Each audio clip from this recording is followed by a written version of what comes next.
This is it, please. Okay. Good morning. Good morning. Assalamualaikum. क्या हाल है? ठीक ठाक. Please, will you start introducing the guests? Assalamu alaikum. Wa alaikum salam.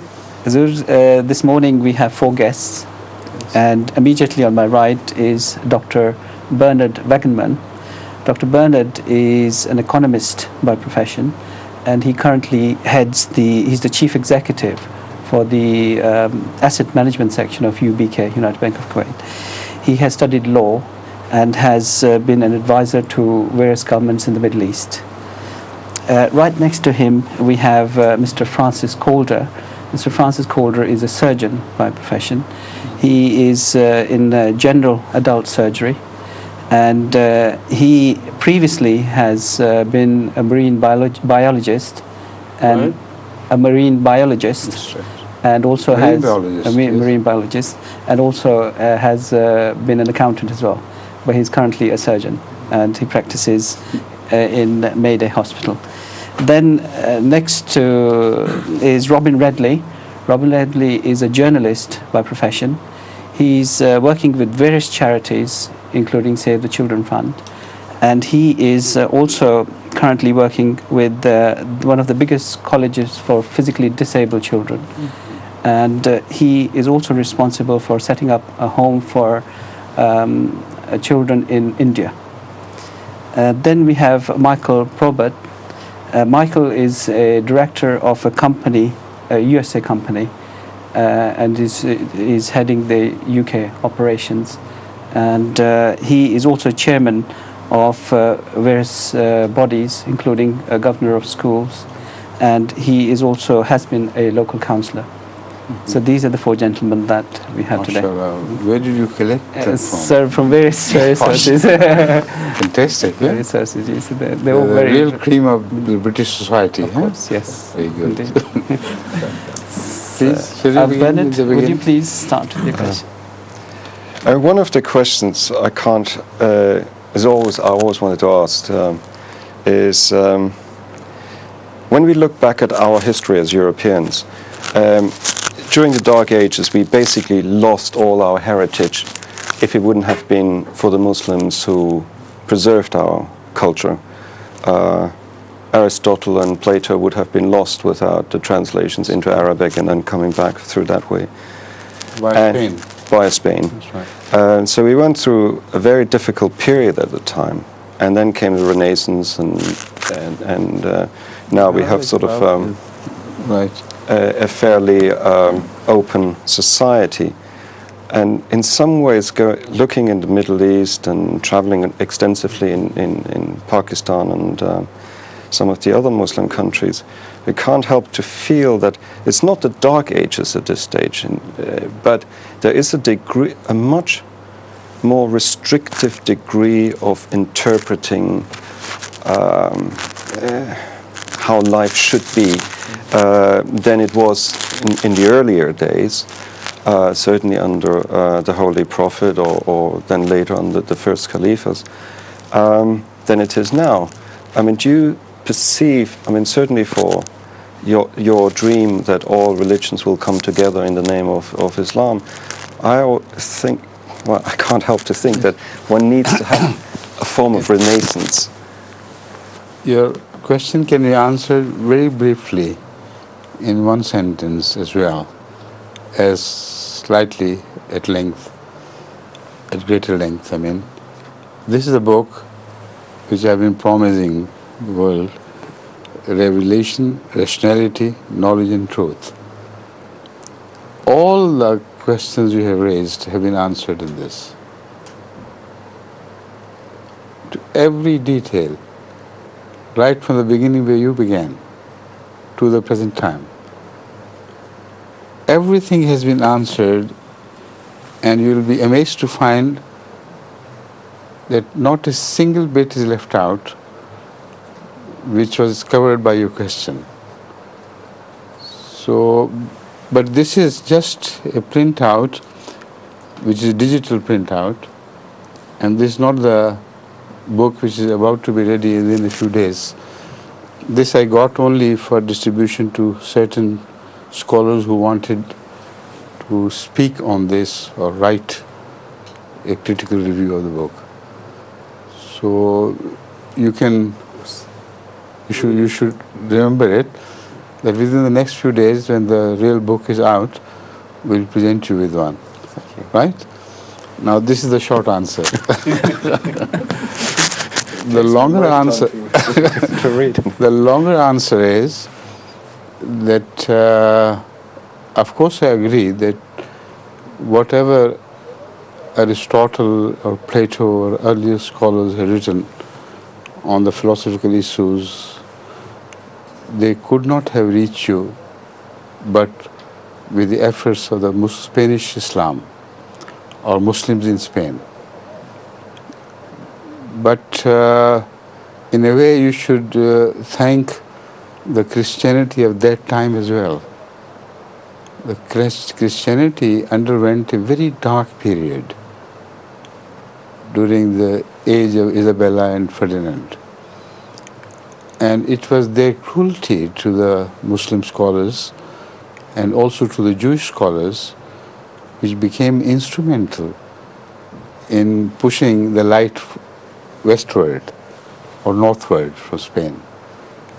And the Spain was emptied of all light. All they had gathered during the previous centuries of Islam and Islam progress in all knowledge were pushed to the West. So you can be grateful to the Muslim scholars as well as to the dark ages of Christianity, which if they had not intervened, nothing could have happened. All the knowledge may have remained contained within Spain and in the Islamic world, because at that time Europe was very allergic to whatever was named Muslim. So even knowledge would have been completely repelled and not permitted to enter the Western world. So this is a very short answer to your question, of course, but the fact is that you're absolutely right. Nothing of Aristotle may have been known by the West if this had not happened. The scholars of the Muslim world did not depend entirely on earlier philosophers. This is the part which is missing from your question. The fact is that great scholars were born during this period who had borrowed some light from Greece and Rome, etc. But they added so much to what they had inherited that great scholars were born in almost every field. In the science of healing, still the organon is treated with great respect by the Western scholars who deal with this subject. Great scholars in geometry, in cosmology, in algebra, in all other sciences worth naming were born in that period of Islam. So it is not right that whatever they conveyed was what they had inherited. They had worked on what they had inherited and grown higher. And this is now a thing of the bygone days on which we should not harp much, because our present gives a lie to the past, glorious past. Why it happened is mainly because of one thing. Those scholars of that time, they respected the Holy Quran in letter and spirit and acted upon it, and they found all their light from the Quran, which repeatedly told them to go in search of knowledge even if they have to go to China. These are the words of the Holy Prophet, but he drew this message from the Quran. So they went all out in search of knowledge wherever it was found. The present day Muslims have rejected the Quran, although they claim that we are following the same book and the same prophet. This is the biggest falsehood they could claim.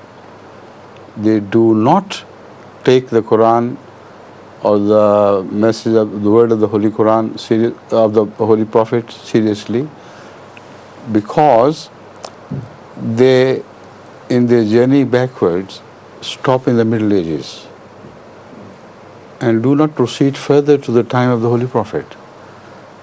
The result is that they have inherited the darkness from the Middle Ages of the Muslim scholars, and they feel content at stopping there. So whatever they are passing on to the others today is the darkness of the Middle Ages, the medieval ages of the Muslims, when they had already gone down the drain. And they don't proceed further to the time of the Holy Prophet, which is still enlightened. So these things have been discussed in further detail in this book, which we promise will be handed over to you as a gift from me. Thank you. Thank you. Thank you. Please. Now you know all the Muslim world, and I hope you agree in principle with this. Yeah. Yes. Please. One of the great changes in the sort of Western world has been the role of women in the last 50 years, and particularly their equal now access to sort of education has, I think, made life quite a lot more complicated for women, in terms of the fact that they have choices now in terms of professional, which weren't open to them previously. Has this created the sort of same problems for people of your faith, and how have you sought to deal with None that? to my knowledge. No problems at all. Because the Ahmadi women are permitted to rise to the maximum of their potentials. And the veils or philosophy of segregation does not stop them from rising to the maximum of their limits. Because, according to our understanding of the Holy Quran, every man who has been granted some protection by God is duty bound to utilize it to the maximum. So how can ladies be exempted from that? While the Holy Quran says at another place that all that the rights of men, all, let me repeat this way. The women have equal rights on men, as men have equal rights on women. So this is the principle, the guiding principle of all this relationship. So as such, in Ahmadi society, you will find Ahmadi Muslim girls who have done their tripos from Oxford with with outstanding success, in a manner that Oxford University held a special program to honor that Ahmadi girl who did her studies all in Wales. You see? She went all the way to achieve the highest degree with distinction. And at that time, it was whoever represented the university, I don't remember exactly whether this was rector or somebody else, he said that she has created history. Right. Now, she was wearing veil.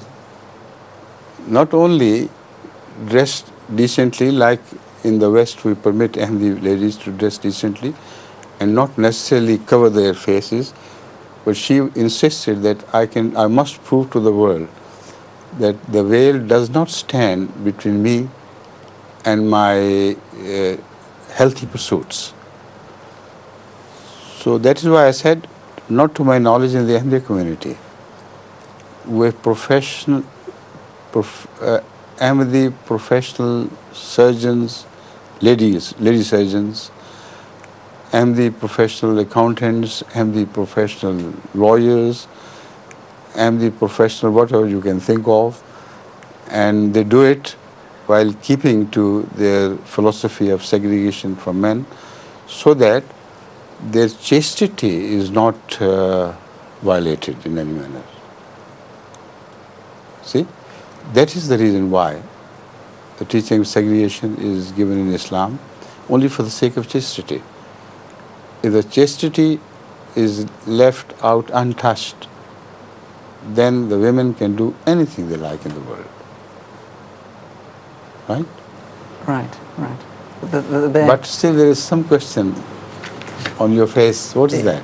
Yeah, I don't sort of, from my background, quite understand the need for sort of segregation. Yes, if you don't understand the need for segregation, look critically at your own society. Being a doctor, you should realize that the AIDS epidemic is spreading all over Western Europe, like in other promiscuous countries, which is a result of free mixing of sexes together. Now, you may blame on homosexual people the spread of AIDS, but it's not true. It passes from one person to another in a society which is promiscuous. And the result is that so many houses are threatened by the potential danger of AIDS surfacing one day and wiping out a large population from some such countries, I hope not in Britain, that you cannot ignore the fact that Islamic segregation philosophy is rightly taken. Because once it is permitted, then it knows no bounds. Once free mixing is allowed, then you can't stop anybody, because the law of the land is on the side of those who take a free, irresponsible attitude regarding these matters. Right, but and what sort of way do we talk about sort of free mixing? I mean, I know that today where there are sort of 6 men sitting discussing with you, I don't know if that's a quirk of the audience today, or if that's by design. We can return to this question later in the second round, please. Yes, sure. Let me shift to the gentleman who is waiting there for his turn, and then I'll come back to this question once again, please. Thank you. I think we're all fascinated by that question, and it tests us all. And just as man's need for more spirituality today is important, and vital in the West, I feel. And more people are searching for whatever they feel to be the salvation of their souls. I've always had, my life has been governed by the need to communicate, and I see the value of communication. But I'd be very interested in your view of how the communicating media is playing its part today, which is a part that really should be handled with greater responsibility than probably ever in history. As far as the media is concerned, it reminds me of a television program which I watched this morning at 5:15. It continued till some time later. I think it was a cardinal who was interviewed, and he went through all his meandering profession, from one profession to another, meandering pursuit of what he wanted, what he really desired. from one profession to another, from then to another, and so on. He became almost a Catholic bishop. He studied so many different subjects. And in the end, he thought he found peace. But there I differed with him, because all throughout his career, he was trying to establish the fact that our society is hypocritical. Politics is married to immorality. And our life in every sphere, even in medicine, is married to immorality. And the doctors have been serving the cause of the politicians by promoting such things which are necessary, they think, for their economy. So on and so forth. All through that reflection of the past, he appeared to be a very wise and genuine man. But at last, he defeated himself when he started showing off that now I have got the press attention, now I have got so many hundreds of thousands of people following me, and this and that. So, unfortunately, I think he was ultimately duped by his own ego. So, I wanted to write to him. So, please take note of this. But many things the things you have raised have been touched by this, I don't know what his present status is, a cardinal or whatever it is, and he attempted to answer them. He was in search of soul, which I call ego.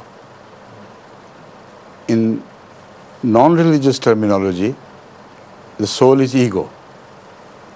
And the ego is the ultimate decisive power which sits somewhere in the brain, which is mind, which orders everything to the body, which follows it, and if it does not follow, then that body is diseased.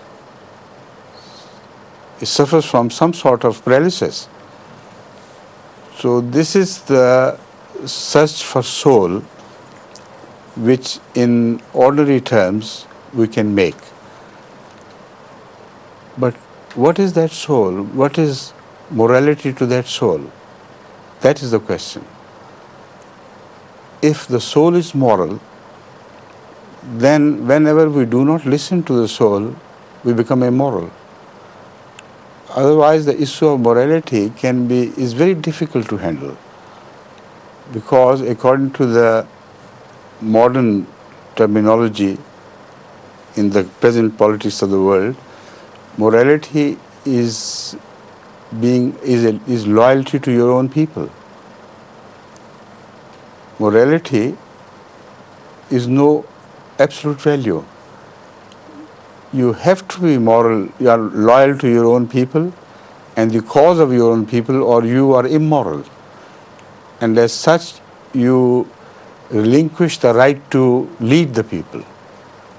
But at the same time, morality, according to them, requires that you have to be immoral to all others to gain something for your country. Now, this is what is happening everywhere.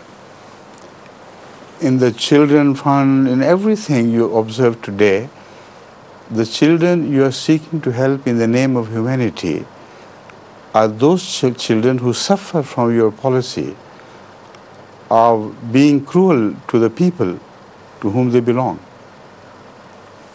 Now, this may be paradoxical, but it is not paradoxical to me, because in the overall policy, your government or any other Western government must follow a policy whereby you can draw every drop of blood flowing in the third world. Or even if it comes to a decision whether you should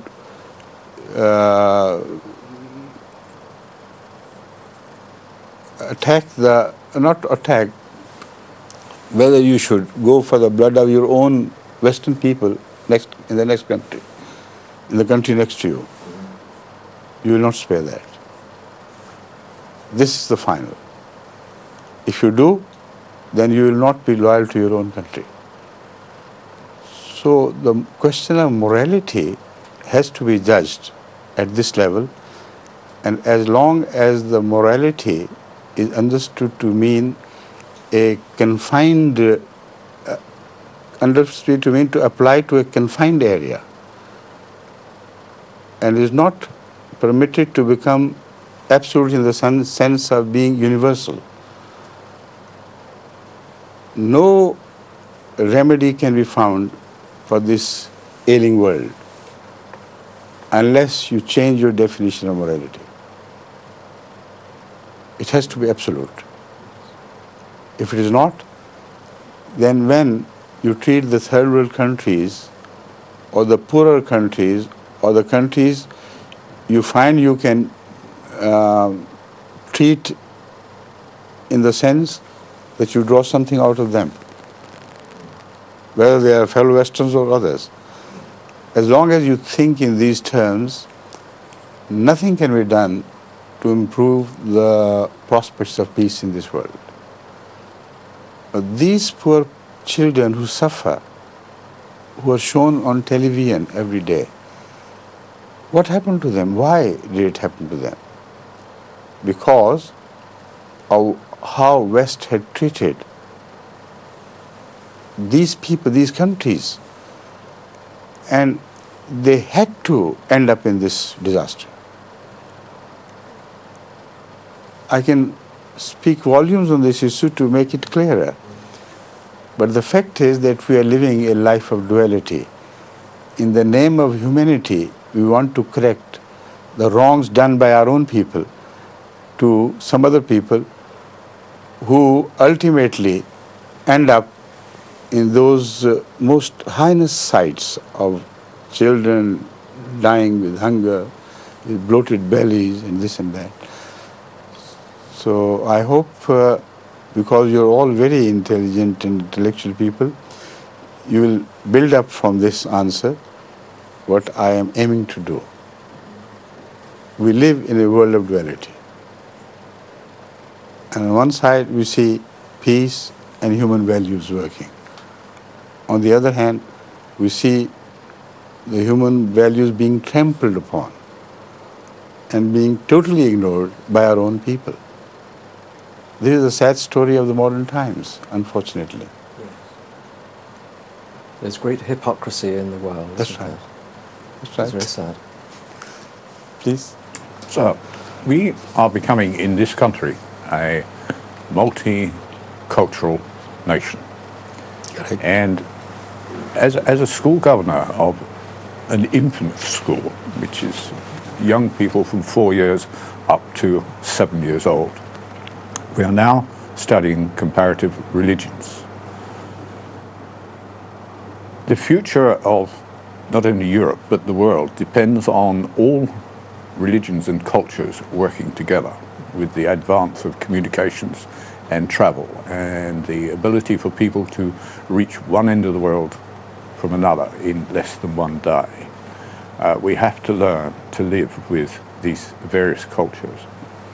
How do you see your particular beliefs being taught to the children of this country to try and obliterate some of the prejudices which are inbred in those children by virtue of their contacts with their parents and relations and the history of our country? I know the answer to this question because this question has been asked, has been required for me to be answered by many scholars who met me before. Even some of your ministers, the secretaries responsible for education, etc. So I'll try to be brief with my long experience of answers to this question. Let me muster my forces to be as brief as possible. And I don't want to repeat everything uselessly again and again. First of all, I think it is wrong of any country to believe that if they start religious teaching in their schools, that will be helpful for acquiring peace. It will be detrimental to the peace which already prevails. Because unfortunately, the religion is in hand of the medievalists everywhere in the world. Christianity no exception. Or otherwise, what you see happening in Ireland should not have happened. The same is true of Islam in the sense, not the real Islam, but the Islam as understood by the mullahs of the modern time. You understand the term mullah? Mm-hmm. Yes. So, if you permit them once to enter the arena of education with whatever the views they hold of their so-called Islam, they would work havoc with the minds of the poor innocent children, and they will grow up with the idea that they must erupt all the values which prevail in the world other than the Islamic world. According to them, they must be destroyed altogether because they are devilish values. Without knowing what value means, without knowing what devil is and what it does to society, without knowing that there is a devil sitting in themselves, without recognizing that devil, they go on teaching their pupil that only Islam must be followed in every respect, whether it permits you to destroy the peace by throwing bombs here and there, by all the, policy followed by, for instance, Iran, Libya, you say Saddam Hussein, and mullahs of Pakistan. Do you want this type of thinking to be brought into England, to be fed into your schools? You are deceived by these people, when they very politely demand that after all, we have a right to teach religion to our children. Why don't you permit this? Why don't you permit every religion to teach the faith to the people studying in your country, your schools? Now, this question seems to be innocent. It's a very devilish question, which will open the lid, lift the lid of a Pandora's box, which will never be able to shut again. You will never be able to shut again. This has been throughout my advice. What religion should be taught at all, if any? I think it is the work of the parents to teach their children whatever religion they believe in, and you can't stop them. But at the schools, you must be extremely secular,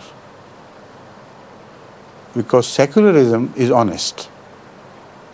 Although you may not pursue it as honestly as you should, but in nature, secularism is honest.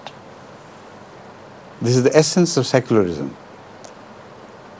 Rationality must supreme rule. Justice must supreme rule.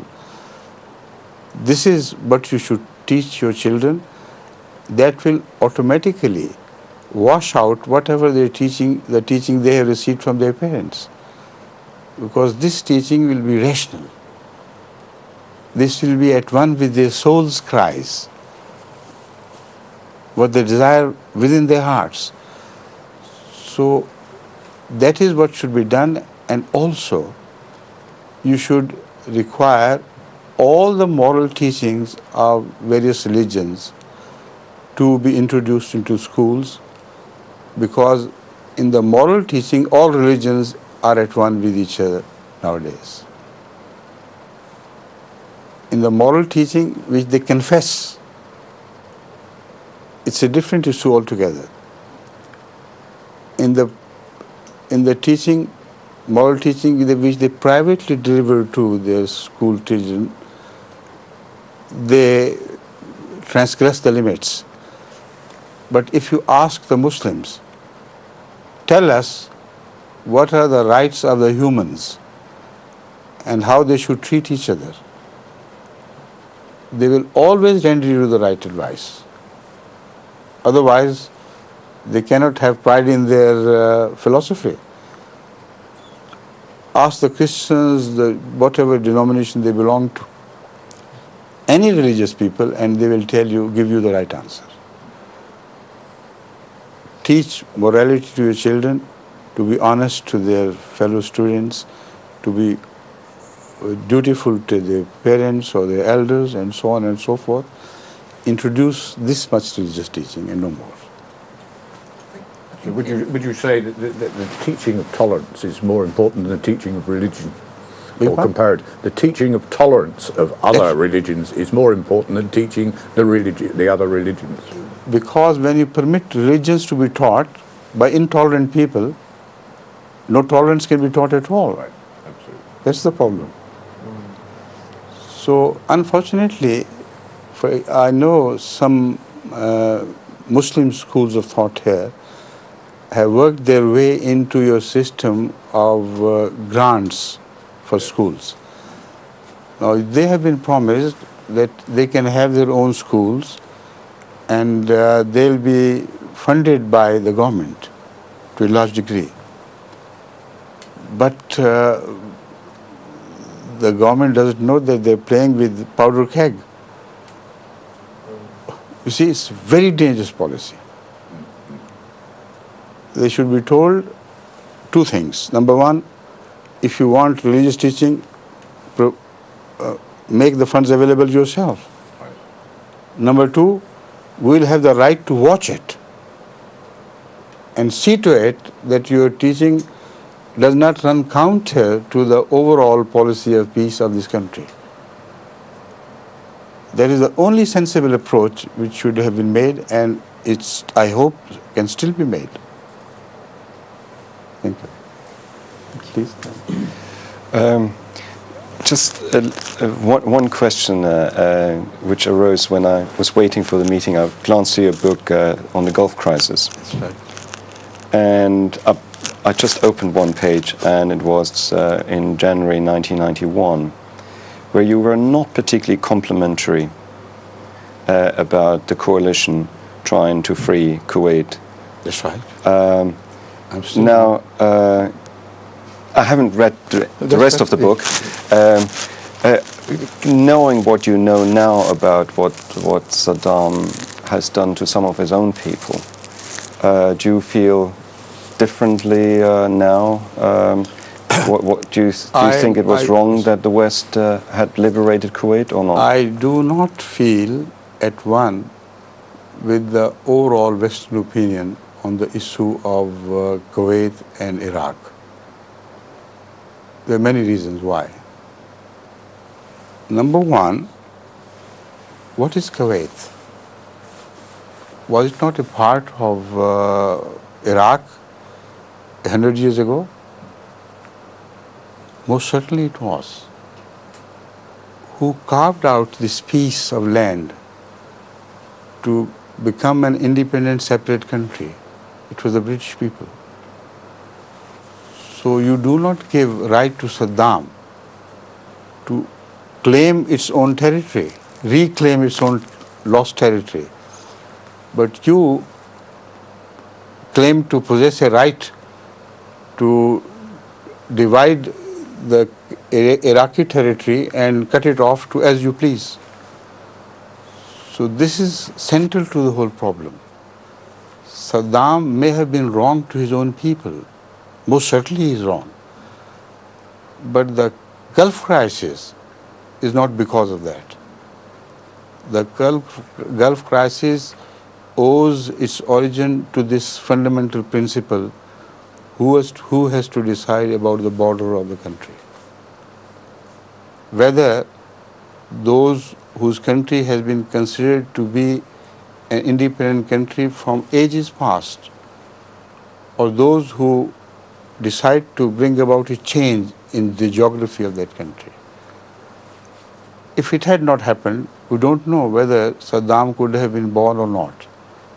I mean, that's Saddam Hussein, which we know now. Now, when he attempted to reclaim, before that, he had done some other follies. Apart from this, the follies which gave an excuse to the West to interfere in the affairs of Iraq. The follies were to boast of powers which he did not hold. He boasted of such power. He could destroy Israel, he could destroy the West. The long gun which Iraq claimed to have invented could throw a bomb and deliver it direct to New York and Washington. These were just boasts which you knew better than anybody else that they were real boasts. They had nothing in it. The barrel was imported from England, and the pieces were put together with the help of British engineers, and they didn't mean anything. Nothing whatsoever. And yet your media played it up. All the Western media played up to bring to size Saddam Hussein's stature, in the sense that if you do not cut him to size now, these are the guns he's going to use against you. So all the world opinion was rallied against Saddam Hussein for a crime he could not have committed. So these are the complicated issues which make me stick to my judgment of the situation even now. Now, 10 major Western countries joined forces to destroy a country which posed no threat to the West, but only a threat to Israel, in the sense that a boastful threat was hurled at Israel, which also did not mean anything. But Israel didn't like it. What was Iraq? What? But I mean, there is the one question in there, which is the right of self-determination for people, because I don't think the Kuwaitis, there were very many Kuwaitis who wanted to be run by Iraq. No, Kuwaitis do not exist as an independent nation, because you have given them this identity of a separate nation. While prior to that, they were just a part of Iraq. Kuwait was created to support Saudi Arabia. Now, it's a long story. I don't want to go into the detail of that. I know the imperialist story of it, but I mean, the reality today is there is a Kuwaiti nationhood. Today, who created that nation? The British. It's not their territory. Yeah, but who? So might is right, and only that much is true. Right or wrong, might is always considered to be right, and if that is the argument, I accept it. And I believe that Saddam is stupid enough not to realize that might has to be right, and that is why Iraq is suffering. Similarly, when it attacked the interests of Israel, or claimed or boastfully claimed that he can strike at Israel, Israel didn't like it. And the might was not only with Israel, but America come Israel. And they decided to punish this man. But when they decided so, they punished the entire country. The poor children, the defenseless women, everybody, everything. They decided to see to it that Iraq can never grow into a threat, which it was not. No, that is the dilemma which we face today.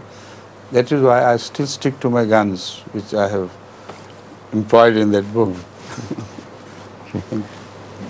Yes, please. Could I ask you, but before we sat down for this meeting today, we saw a video about the sort of origins of the Ahmadi faith, and something that struck me particularly was that your faith believes that Jesus Christ was crucified, yet he didn't actually die on the cross. Am I correct in that? Absolutely right. That's sort of fundamentally different to other religious beliefs, particularly the Christian faith. But does that bring you into? It should not be different fundamentally, because the evidence we have gathered is from the Christian sources themselves. According to the New Testament, before before the event when they say he gave up his ghost, that his spirit parted, he cried out, Eli, Eli, lema sabachthani. Why was this cry of desperation? If he himself had offered his soul for the sake of redemption, this cry doesn't mean anything. And why to God? Why a sort of a blame upon God? Not a blame, but a sort of protest. It has to be a completely different understanding of what was happening from what the Christian world understands today. That was based on his prayers before the night. He prayed throughout the night to God to take up this bitter cup. Oh, he had no right to call it a bitter cup if he himself had offered to take it. It's one point we draw from this. The second is that God must have given him a promise that he will take away this bitter cup, or the last cry of desperation, Eli lema sabachthani, would not have been born. So now look at what the New Testament records, and in the light of what I have said, try to reinterpret it. When he was taken down from the cross, his rib was pierced on the side. But according to the Bible, water and blood rushed out or gushed out. Now, any medical man knows that a dead man's blood is clotted. And when it leaks out or rushes out, nobody can refer to it as blood. The clots never rush out anyway. It has to be serum only. It can only happen in case of pleurisy. When something pierces in the direction of the heart, before that it enters the pleura, in which blood and water has seeped. And it was the burst of that pleura which caused this gushing out of water and blood. And it can only happen if the man was still alive. Then his bones were not broken, while the bones of thieves were broken. Another indication that something was happening distinctly to Jesus while others were treated differently. He was left to hang on cross only for a few hours in the afternoon. Before the sunset, his body was taken down. And he was a very tough person.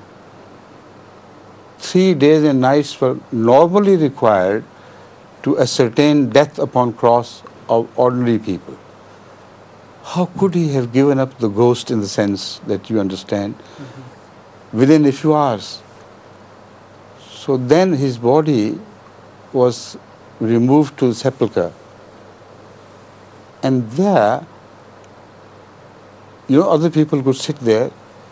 That ointment was rushed, which was prepared by his apostles. Now, it is wrongly claimed by some scholars, which was wrongly claimed by some scholars, that it was a Jewish custom. to anoint their dead. The modern scholars have totally rejected this. It has never been a Jewish custom to anoint their dead. The ointment has to be studied because its ingredients are used for healing the wound, for removing the pain or alleviating the pain, etc., etc. Why this ointment? Why was it prepared beforehand? Jesus must have instructed his disciples that he is going to go through this crisis and this will happen to him, this would happen to him, and you should get ready for all the necessary consequences. So then after 3 days, he is seen walking out of that grave with his hands held on two persons. Thereby, he sees to it that he does not appear before the ordinary people. Why, if he had come to life again? That life could not be snatched away from him. So that indicates that he knew that if the Jewish people or the people of the Roman Empire saw him alive, they would re-hang him, re-crucify him. That is why all the precautions, if you read your New Testament again, you will be surprised. He walks out under the cover of darkness. He is invited to walk during the day in the open. He says no. And he seems to move away from the place of crucifixion to some country in the east. And then he disappears. So these are the reasons why we believe that he was attempted to be crucified, but the agents of the law failed to kill him upon cross. So what the Christians, in effect, are teaching us is something quite different to that, isn't it? Yes, I know. And it's therefore wrong. I know. That is why I'm presenting to the Christians a completely new interpretation of what happened with the help of their own books, yes, which they can depend upon. Right? Okay.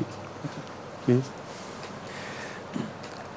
I've always been concerned about being, to some extent, forgiving, or to a great extent, I hope, forgiving, but very recently in the news there's been plenty of examples of a test for mankind in notably the West, where the East was concerned, Japan and the war.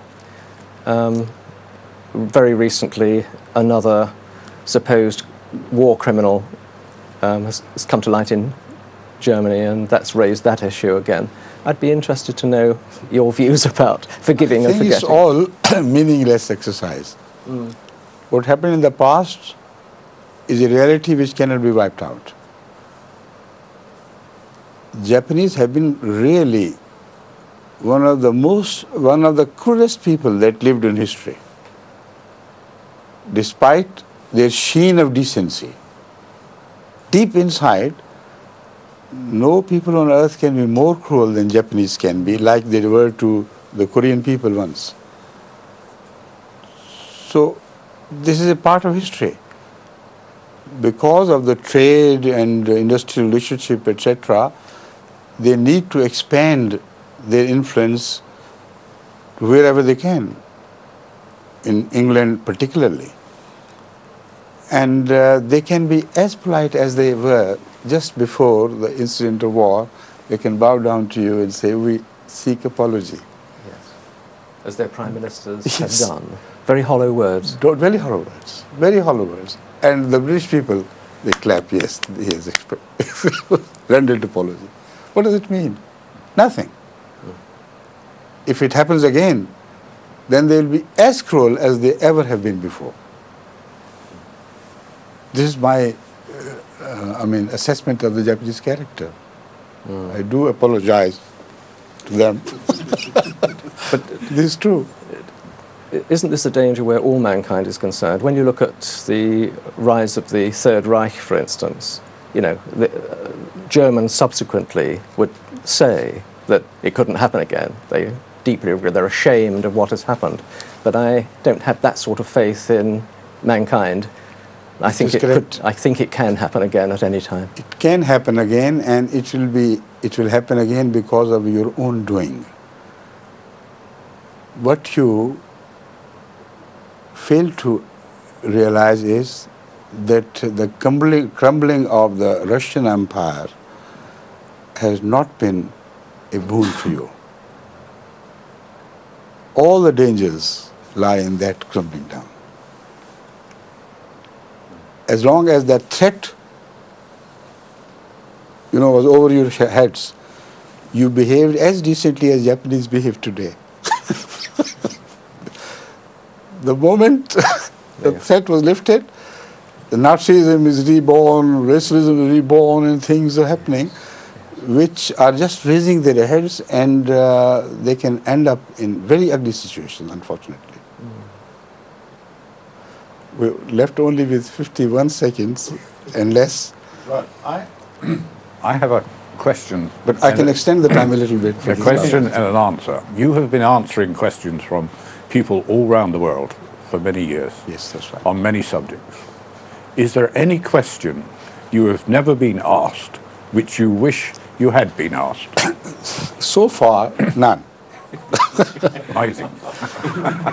And when I present this book to you, you will verify the truth of my answer, this answer, by reading through the book, if you can have patience to do that. It's about 800 some pages. But if you read it with real search for truth, I believe you'll find the truth therein. All the questions which I have answered throughout my tours of the world have been answered in this book again with reference to certain documents which I did not have access to when I answered those questions. Later on, I had access to these documents so that even to a person who is extremely skeptical of what I say, I'm sure because rationality has been my instrument, he will have to agree. So I would like to hear from you again once you have gone through, if you have patience to go through this book. You're responsible for... Yes. Now, this is, for instance, the concept of the universe reborn. The Holy Quran speaks of it in clearest possible terms, which cannot be misinterpreted by any modern scientist. So I have quoted the verses, for in this case, Kama Badana Awwala Khalqin Nuido. Like we began the creation of this universe once, we are going to repeat it. It's a strange promise, which means something will happen between this universe and the next universe to be created, and has happened between this universe and a previous universe which was created before. How it was annihilated, how it sank into a black pit called black hole, that also is explained. And this is the verse under which I have, pictorially expressed what the Quran says. Now this is Yawma Natri Sama Ka Tayyi Sijil Lil Kutub. A day would come when we'll wrap up the entire universe like a scroll who wraps up everything into a tight bundle. And this exactly is the image produced by the scientists today at how the black holes are created. Accretion from the stars around begin to flow downwards towards the black hole. And as it reaches, it turns into sheets. actually it's pressed into sheets when it reaches the speed, almost the speed of light. And then because the black hole, although we do not see, we can mathematically know that it is revolving around itself. So the sheet begins to revolve around the black hole until it disappears. And this is exactly the verse of the Quran which claims this is what happened in the past and which will happen again. So these are the issues which I have referred to with the help of the various Quranic verses. So whether you believe in the Quran or not is just immaterial. You believe in your scientific knowledge today, and you are the best judge to see whether the Quran had said it around 1400 years ago or not. So I hope, inshallah, this book will be very soon in your hands and you'll be able to judge it as best as you can. Right? Right. Thank you. Now I take leave of you because I have to go to the prayer. Huh? Thank you for coming. Thank you very much.